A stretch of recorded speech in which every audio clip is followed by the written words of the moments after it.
وبرکاتہ۔ وعلیکم السلام ورحمۃ نحمدہ ونصلی ونسلم علی رسول الکریم، اما بعد، فاعوذ باللہ من الشیطان الرجیم، بسم اللہ الرحمن الرحیم۔ سبحانک لا علم لنا الا ما علمتنا انک انت العلیم الحکیم۔ قال اللہ تبارک و تعالی فی کتابہ المجید، اہدنا الصراط المستقیم۔ صدق اللہ تعالی ونحن علی ذلک لمن الشاہدین والشاکرین والحمد للہ رب العالمین۔ ان اللہ وملائکتہ یصلون علی النبی یا ایہا الذین آمنوا صلوا علیہ وسلموا تسلیما۔ اللہم صلی علی سیدنا مولانا محمد عدد ما فی علم اللہ، صلاۃ دائمۃ بدوام الملک الحی القیوم صلی اللہ تعالی علیہ وسلم۔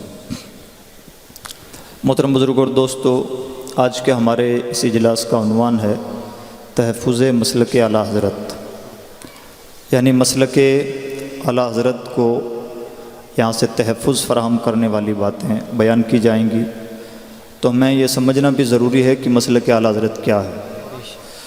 اللہ رب العزت نے سورۃ الفاتحہ کے ذریعے ڈیلی 48 مرتبہ جو دعا کرنے کا حکم دیا، وہ دعا ہے اہدنا الصراط المستقیم۔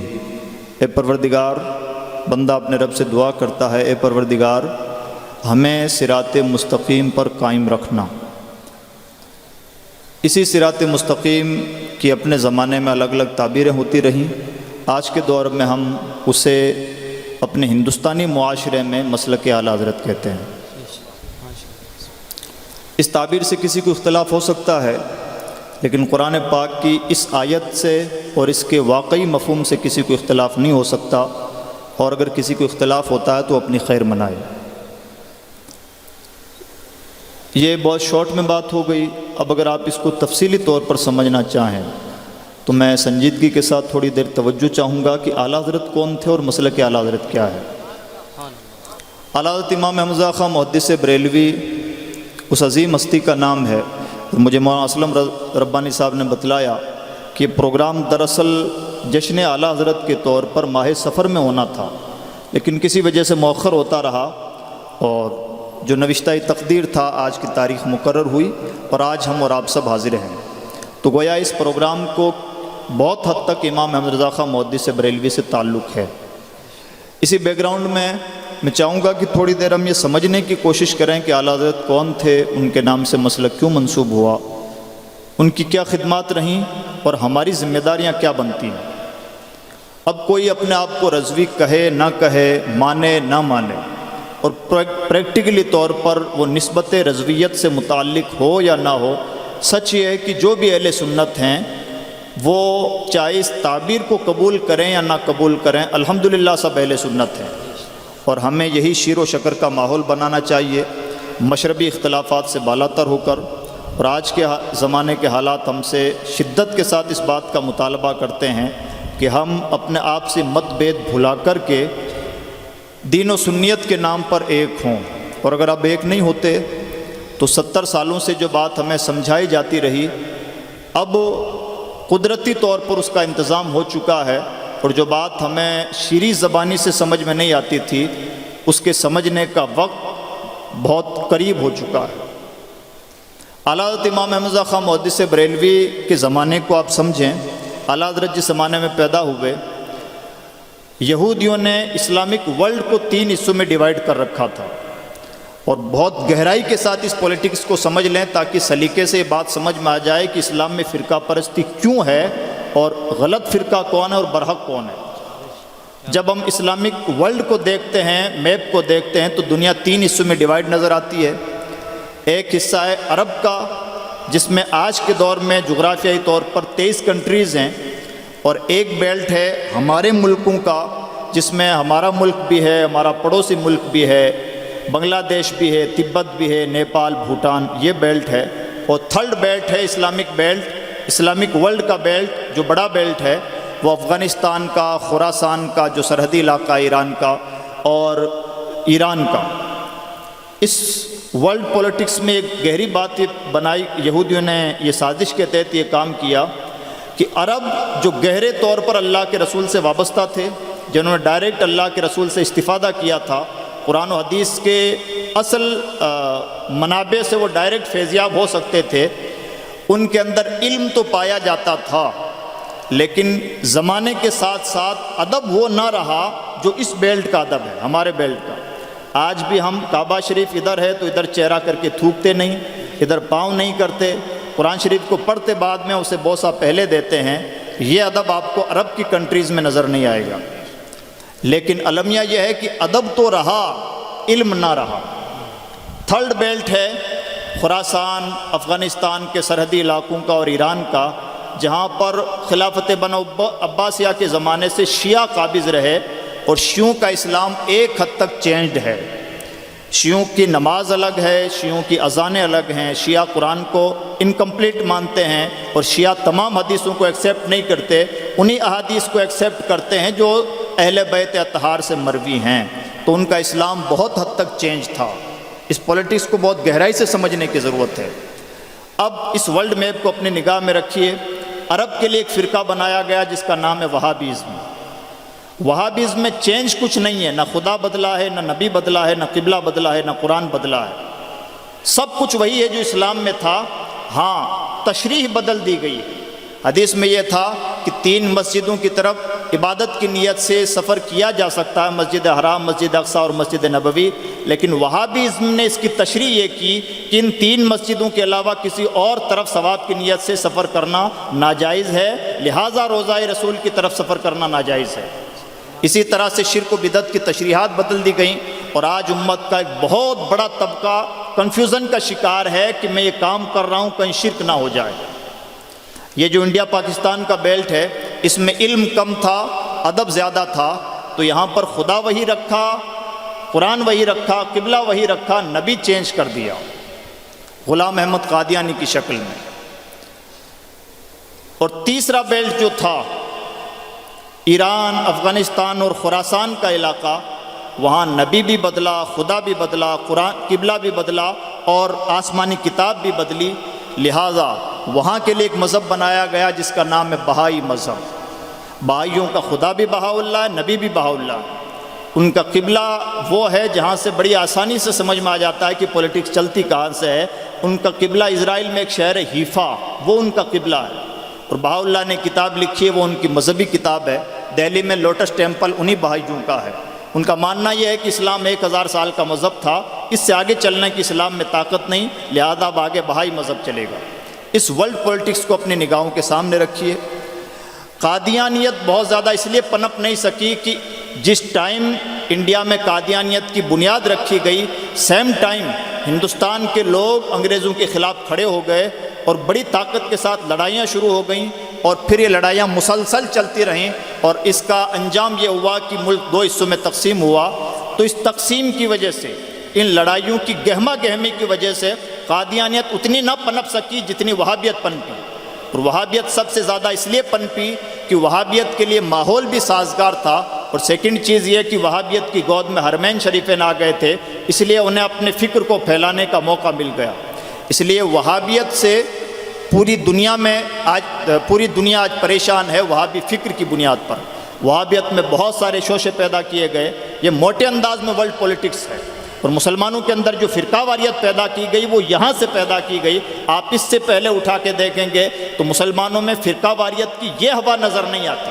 فرقے ہر دور میں ہوئے ہیں، مرتے رہے ہیں، لیکن اس قدر وسیع پیمانے پر فرقہ واریت نظر نہیں آئے گی جو اس تناظر میں بنائی گئی تھی۔ تو یہ ایک ورلڈ پولیٹکس ہے۔ وہابیزم سب سے زیادہ تیزی کے ساتھ پھیلنے والا مذہب ہے۔ امام احمد رضا خان محدث بریلوی نے جس زمانے میں آنکھ کھولی، وہابیزم کے تار بھی بہت دور تک پھیل چکے تھے، وہابیت کے شوشے بہت دور تک پھیل چکے تھے۔ وہابیت نے جو فکر عام کرنی چاہیے تھی، وہ فکر الگ الگ شکل میں بہت عام ہو چکی تھی، اور اس فکر کے جگہ جگہ پر ستون گاڑے جا چکے تھے۔ قادیانیت بھی جیسی تیسی موجود تھی۔ امام احمد رضا خان محدث بریلوی نے اپنے زمانے میں وہابیت کی ایک ایک شک کی بیخ کنی کی۔ وہابیت کا ماننا تھا کہ اللہ کے رسول سنتے نہیں، امام احمد رضا خان نے اس پر مسلسل دلائل قائم فرمائے۔ وہابیت کا ماننا تھا کہ نبی ہم سے کوئی بھی چیز دور نہیں کر سکتے، ہم سے مصیبتیں دور نہیں کر سکتے۔ امام احمد رضا خان محدث بریلوی نے تقریباً 150 حدیثوں سے اس بات کو ثابت کیا۔ وہابیت کے جو بھی نظریات تھے، امام احمد رضا خان محدث بریلوی نے ہر ایک کی بیخ کنی کی۔ میرے دوستو، آج بھی ایک آئیڈیالوجی ہمارے ملک میں پنپی ہوئی ہے، ایک انسان اگر کسی ایک بدتمیز انسان کی ایک بات کا جواب دے تو اپنی پیٹھ تھپ تھپاتا ہے کہ میں نے فلاں موقع پر فلاں کو خاموش کر دیا تھا۔ امام احمد رضا خان محدث بریلوی وہ ہیں کہ دنیا کی 23 کنٹریز میں جو فتنہ بپا کیا گیا تھا، امام احمد رضا خان محدث بریلوی نے اردو زبان میں، سچ یہ ہے کہ اس فتنے کی جڑیں کاٹ دی، سبحان اللہ۔ اور تنہا ایک فتنے کی نہیں، اس فتنے کے ساتھ ساتھ قادیانی فتنے کی بھی امام احمد رضا خان محدث بریلوی نے جڑ کاٹ دی۔ ایک شخصیت نے ایک دشمن کی ایک بولی کا جواب نہیں دیا، بلکہ دشمن کی جڑیں جہاں سے پنپ سکتی تھیں، امام احمد رضا خان محدث بریلوی نے سرے سے اس جڑ کو کاٹنے کی کوشش کی۔ المیہ یہ ہے، ایک پروفیسر نے لکھا ہے، نام نہیں لینا مناسب نہیں سمجھتا، علامہ فضل خیر آبادی کا کے متعلق لکھتے ہیں کہ خیر آبادی کا سب سے بڑا قصور یہ ہے کہ وہ مسلمان تھے، اور یہ قصور غیروں کی طرف منسوب کر کے نہیں، قصور یوں ہے کہ وہ اس قوم کے سے متعلق تھے جس قوم کو اپنے ہیروں کو پہچاننا نہیں آتا۔ امام احمد رضا خان محدث بریلوی کے ساتھ بھی سیم ٹریجڈی ہوئی۔ امام احمد رضا خان محدث بریلوی نے کام بہت اونچا کیا، المیہ یہ ہے کہ ان کے فالوورز نے ان کے کام کو اس طرح سے ایکسیپٹ نہیں کیا جس طرح سے ایکسیپٹ کیا جانا چاہیے۔ نتیجہ یہ ہے، ان سے چھوٹے کام کرنے والوں کے نام سے آج دنیا میں بڑی بڑی یونیورسٹیز منسوب ہیں، لیکن امام احمد رضا خان محدث بریلوی جنہیں دنیا جینیس یعنی عبقری تسلیم کرتی ہے، ان کے نام سے آج دنیا میں کوئی یونیورسٹی نہیں۔ امام احمد رضا خان محدث بریلوی کا دنیا انٹرنیشنل مفکرین میں نام نظر نہیں آتا، جبکہ سچ یہ ہے امام احمد رضا خان محدث بریلوی جیسے مفکر زمانوں بعد میں پیدا ہوں گے۔ ایک مولوی جو اپنے بند کمرے میں 18 گھنٹے مسلسل لکھتا ہو، آپ اس سے کیا امید کرتے ہیں کہ ورلڈ پولیٹکس پہ اس کی کتنی گہری نظر ہوگی؟ امام احمد رضا خان محدث بریلوی نے ایک کتاب لکھی، تدبیر فلاح و نجات و اصلاح۔ جب خلافت عثمانیہ یعنی اوٹومن امپائر کا زمانہ ڈاؤن ہو رہا تھا، اس زمانے میں کتاب لکھی، چار تدبیریں بتلائیں۔ پہلی تدبیر یہ ہے کہ مسلمان اپنے دین پر مضبوطی سے قائم رکھیں، اور یہ تدبیر جیسے کل کامیاب تھی آج بھی کامیاب ہے۔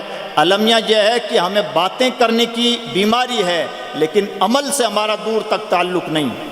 دوسری تدبیر آپ نے یہ سجھائی، فرماتے ہیں کہ بڑے شہروں کے مسلمان چھوٹے شہروں کے مسلمانوں کو قرض دیں اور ان کے لیے بینک قائم کریں، غیر سودی بینک قائم کریں تاکہ مسلمان اوپر اٹھ سکیں۔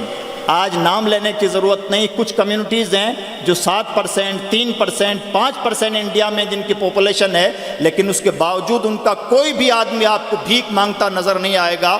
اور یہاں صورتحال یہ ہے، سروے کے مطابق اگر 100 لوگ بھیک مانگ رہے ہیں تو اس میں 96 لوگ یا تو مسلمان ہوتے ہیں یا مسلمانوں جیسی شکل دھارن کر لیتے ہیں۔ اگر 100 سال پہلے دی ہوئی اس فکر کو مسلمانوں نے ایکسیپٹ کر لیا ہوتا تو آج ہمارے بھی بہت سارے بینک ہوتے، لیکن بمبئی کے ایک بینک کے علاوہ آج کے بھارت میں ہمارا کوئی دوسرا بینک نہیں۔ اس سے زیادہ میں نہیں سمجھتا کہ ہمارے منہ پر کوئی تمانچہ ہوگا۔ تیسرا مشورہ یہ تھا کہ مسلمان اپنے کام اور اپنے فیصلے اپنے طور پر نپٹائیں، کورٹ کچہریوں کے چکر میں لمبی زندگیاں نہ گزاریں اور اچھا خاصا پیسہ نہ برباد کریں، بلکہ اپنے گھر کے مسائل، معاشرتی مسائل، سماجک لوگوں سے سلجھائیں، اور مذہبی مسائل مذہبی رہنماؤں سے حل کروائیں۔ اگر مسلمانوں نے یہ کیا ہوتا تو میں سمجھتا ہوں ہماری جوتیاں کورٹ کچہریوں کے چکر لگاتے ہوئے نہ گھس رہی ہوتی۔ اسی طرح سے آپ نے فارمولے عطا فرمائے، اور ان فارمولوں پر ریسرچ کرنے کے بعد میں ایک دانشور نے یہ کہا ہے کہ جاپان جب سیکنڈ ورلڈ وار میں ڈاؤن ہو گیا تھا تو اس نے اپنی اٹھان کے لیے امام احمد رضا خان محدث بریلوی کے ان فارمولوں کو اپنایا، اور آج جاپان ٹیکنیکل طور پر جتنا مضبوط ہے ہم سب جانتے ہیں۔ المیہ یہ ہے کہ جس مفکر نے اتنی بڑی بات کہی، آج اس کے ماننے والوں نے اسے ایکسیپٹ نہیں کیا، نام کے نعرے تو لگائے، پرچم کشائی تو کی، لیکن جس طرح سے فکر کو ایکسیپٹ کرنا چاہیے تھا نہیں کیا۔ رزلٹ یہ ہے کہ نہ تو شخصیت کا نام انٹرنیشنل مفکرین میں ہے، نہ بہت بڑے تعلیم گاہیں اس کے نام سے منسوب ہے، اور نہ ہی پورے ملک میں کوئی اہم ترین یادگار چیز اس کے نام سے منسوب ہے۔ اس کے ذمہ دار ہم ہیں۔ ایک مولوی جس کی پوری زندگی کتابیں لکھنے میں صرف ہو رہی ہے، آپ اس سے کتنے بڑے مفکر ہونے کی امید کرتے ہیں، لیکن آپ دیکھیں کہ انہوں نے تقسیم کے تعلق سے جو فکر پیش کی، جذبات میں تو لوگوں نے نہ سمجھا، لیکن بعد میں لوگوں کو تسلیم کرنا پڑا کہ امام احمد رضا کی فکر درست تھی۔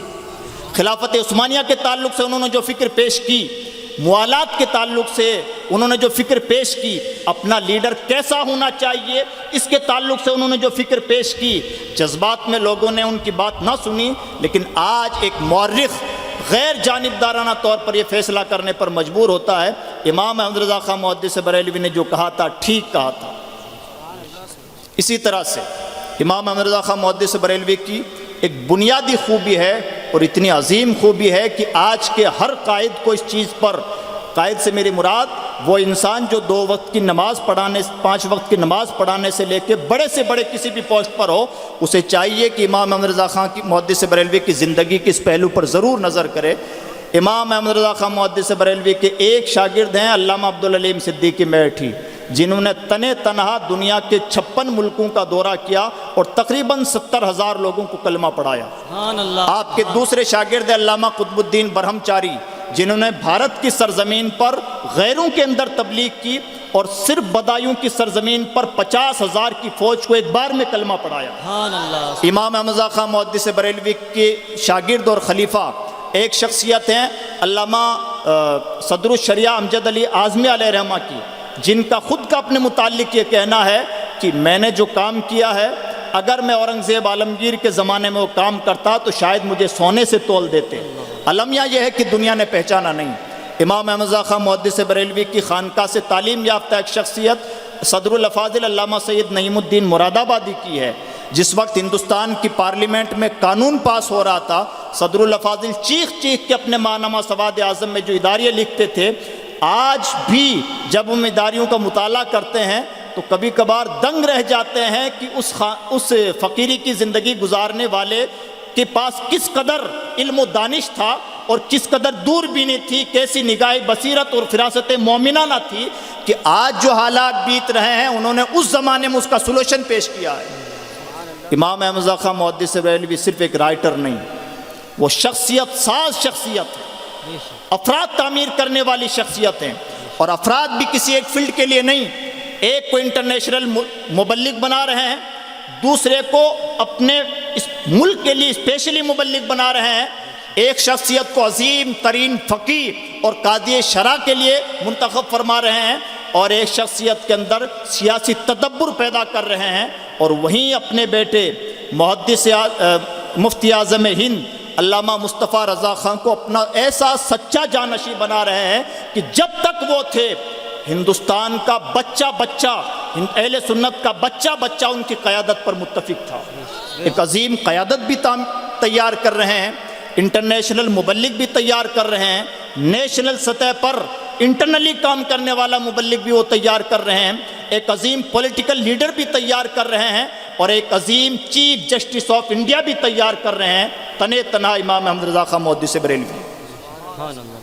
اور آپ ان کی کتابوں کی نوعیت دیکھیں، آج کا زمانہ بڑا پرفتن زمانہ ہے، دنیا سنجیدگی سے اپنا جائزہ لینے کے لیے بھی تیار نہیں ہوتی۔ امام احمد رضا خان محدث بریلوی کی جو کتابیں ہوتی تھیں، ان کتابوں میں دوسرے اور تیسرے لوگوں کا سہارا نہیں ہوتا تھا، جم گٹھا ان کی کتابیں نہیں لکھا کرتا تھا۔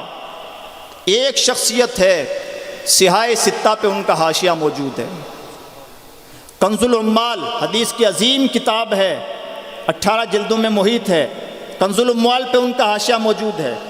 اسی طرح سے جب علم حدیث کے مطالعے کی بات کرتے ہیں تو برجستہ 53 کتابوں کا نام گناتے ہیں اور کہتے ہیں میں نے ان کتابوں کا مطالعہ کیا ہے۔ میں سمجھتا ہوں آج ہم لوگ اگر بر وقت ہم سے کوئی حدیث کی 25 کتابوں کے نام پوچھ لے تو شاید نام نہ گنا پائیں۔ میرے دوستو، عرض کرنے کا مدعا یہ ہے، امام احمد رضا خان محدث بریلوی عظیم ترین شخصیت ہیں جن کا ہم پر بہت بڑا قرض ہے، جنہوں نے بیک وقت کئی ایک محاذ پہ کام کیا ہے۔ آپ کے زمانے میں ایک فتنہ تھا اور آج بھی وہ فتنہ ہے کہ زمین گھومتی ہے یا چاند و سورج گھومتے ہیں۔ امام احمد رضا خان محدث بریلوی نے اس کے تعلق سے ایک کتاب لکھی، فوز مبین در رد حرکت زمین۔ حیرانی کی بات یہ ہے آج تک ہم سائنس کو تسلیم نہیں کروا سکے کہ زمین نہیں گھومتی ہے، چاند و سورج گھوما کرتے ہیں۔ امام احمد رضا خان محدث بریلوی نے اپنی کتاب میں 105 دلائل سے ثابت فرمایا ہے کہ زمین نہیں چاند اور سورج گھوما کرتے ہیں، بے شک سبحان اور ان 105 دلائل میں کمال یہ ہے 90 دلائل اور 15 دلائل 15 دلائل وہ ہیں جو آپ نے پرانے بزرگوں کی کتابوں سے اخذ کیے ہیں، اور 90 دلائل وہ ہیں جو تنے تنہا آپ نے خود بنائے ہیں، یعنی خود ساختہ ہیں۔ اللہ سبحان میں بڑے ادب کے ساتھ گزارش کروں گا، اعلیٰ حضرت امام احمد رضا خان محدث بریلوی کسی گلی کے بچے کا نام نہیں، سراسر علم کا نام ہے۔ ہماری اور آپ کی ذمہ داری بنتی ہے، افسوس کے ساتھ کہنا پڑتا ہے کہ بارہ ہمارے درمیان میں تنازعات اس لیے جنم لے لیتے ہیں کہ ہم نے ان کی کتابوں کو سیریسلی سمجھا نہیں ہوتا ہے۔ ہماری ذمہ داری بنتی ہے کہ امام احمد رضا خان محدث بریلوی کا مطالعہ کریں، ان کی شخصیت کا مطالعہ کریں، ان کے افکار و نظریات کا مطالعہ کریں۔ ان کے نظریات سے ہمیں سمجھ میں آئے گا کہ وہ علم کے بہت بڑے داعی ہیں۔ جس وقت علی گڑھ مسلم یونیورسٹی کی نصاب سازی کا کام چل رہا تھا، اعلیٰ حضرت امام احمد رضا خان محدث بریلوی نے اپنے خلیفہ علامہ سید سلیمان اشرف بھاگلپوری کو علی گڑھ مسلم یونیورسٹی کا اسلامیات کا یعنی اسلامک اسٹڈیز کا سلیبس بنانے کے لیے منتخب فرمایا۔ اور حیرانی کی بات یہ ہے کہ علی گڑھ مسلم یونیورسٹی میں اسلامک اسٹڈیز کا جو ڈپارٹمنٹ ہے، زمانے کے اعتبار سے کتابیں تو چینج ہوئی ہیں لیکن بیسیکلی ڈھانچہ وہی ہے جو علامہ سید سلیمان اشرف بھاگلپوری نے تیار کیا۔ سبحان اللہ۔ ایک شخص اکیلی ایک شہر میں رہتے ہوئے، جس کو دنیا یہ سمجھ رہی ہے کہ یہ کوئی ایک مولانا ہے جن کو کتابیں لکھنے کا شوق ہے، لیکن سچ یہ ہے کہ امام احمد رضا خان محدث بریلوی نے تنے تنہا بہت سارے محاذات پر اکیلے کام کیا ہے۔ ہم اگر ان سے اپنی عقیدتوں کا رشتہ جوڑتے ہیں تو جو جتنا قریبی ہوتا ہے اس کی ذمہ داریاں بھی اتنی بڑی ہوتی ہیں۔ امام احمد رضا کا سچا فالوور وہ نہیں ہو سکتا جس کا علم سے تعلق کمزور ہو۔ امام احمد رضا کا سچا فالوور وہی ہو سکتا ہے جس کا کتابوں سے بڑا گہرا رشتہ ہو۔ اس لیے گزارش یہ ہے، اعلیٰ حضرت امام احمد رضا خان محدث بریلوی کا 100 سالہ جشن تو ہم نے بڑی دھوم دھام سے منا لیا، لیکن 100 سال میں ہم نے ان کے افکار و نظریات کو کہاں تک پہنچایا ہے، یہ ہمارے لیے بہت بڑا ریمارک ہے۔ اس لیے آپ سے گزارش ہے، پڑھنے سے قریب اپنی قربتیں بڑھائیں، علم سے اپنا رشتہ مضبوط کریں، کتابوں سے اپنا رشتہ مضبوط کریں، اور جو ٹائم ہم بے سود گنوایا کرتے ہیں 2 بجے تک 1 بجے تک واٹس ایپ میں گندی نالیوں کے کنارے بیٹھ کے جو ہمارا وقت برباد ہوتا ہے، کل قیامت کے دن اس وقت کے بارے میں ہم سے باز پرس ہوگی۔ حدیث پاک کے مطابق، قاریت کے مطابق عشاء کی نماز کے بعد دینی مسئلہ جاننے کے لیے آپ جاگ رہے ہوں تو جاگنا جائز ہے، یا مہمان کی آمد پر آپ جاگ رہے ہوں مہمان کی مہمان نوازی کے لیے تو جائز ہے۔ ایک اور شق ہے، ادروائز اگر آپ عشاء کی نماز کے بعد فضول جاگ رہے ہیں، کوئی کام نہیں ہے پھر بھی جاگ رہے ہیں، تو شریعت مطہرہ کے قانون کے مطابق آپ کا یہ جاگنا مکروہ ہے۔ بڑے ادب کے ساتھ گزارش ہے کہ اپنا وقت بچائیں، علم سے اپنا رشتہ مضبوط کریں۔ حالات ہمیں جھنجھوڑ کر اس بات کا ہم سے مطالبہ کر رہے ہیں کہ ہم اپنے تراث، اپنی علمی تراث، اپنی علمی وراثت سے اپنا رشتہ جوڑیں، اور اگر آج بھی ہم نے اپنا رشتہ مضبوط نہ کیا تو پچھلے 60-70 سالوں سے جو باتیں ہمیں سمجھائی جاتی رہی ہیں، اب سمجھانے والے کم ہوتے جا رہے ہیں اور ظلم و زیادتی کرنے والے زیادہ ہوتے جا رہے ہیں۔ لہذا بہت سیریسلی آپ سے عرض ہے کہ اپنا نظام چینج کریں، اپنا شیڈول چینج کریں، اپنا لائف اسٹائل چینج کریں، اپنے جینے سونے جاگنے اٹھنے بیٹھنے کا وقت چینج کریں، اپنی سوسائٹی چینج کریں۔ ہمارے معاشرے میں کوئی بھی بچہ جاہل نہیں رہنا چاہیے، یہ مسلک اعلیٰ حضرت کا بنیادی میسیج ہے، اور یہی مسلک اعلیٰ حضرت کا تحفظ ہے۔ مسلک اعلیٰ حضرت کا اصل تحفظ یہ ہے کہ کوئی جاہل نہ رہنے پائے، اصل تحفظ یہ ہے کہ کوئی بے نمازی نہ رہے، اصل تحفظ یہ ہے کہ معاشرے سے عشق رسالت سے بیر رکھنے والوں کا خاتمہ ہو۔ مسلک اعلیٰ حضرت کا اصل مقصد یہ نہیں ہے کہ تشدد ہو، مسلک اعلیٰ حضرت کا اصل فارمولہ یہ ہے کہ محبت کے ساتھ، اقبال نے جو کہا ہے محبت فاتح عالم، اصل میسیج یہ ہے کہ فتح عالم ہم کریں لیکن محبتوں کے ساتھ۔ اور آج کے دور میں اگر ہم محبتیں پھیلائیں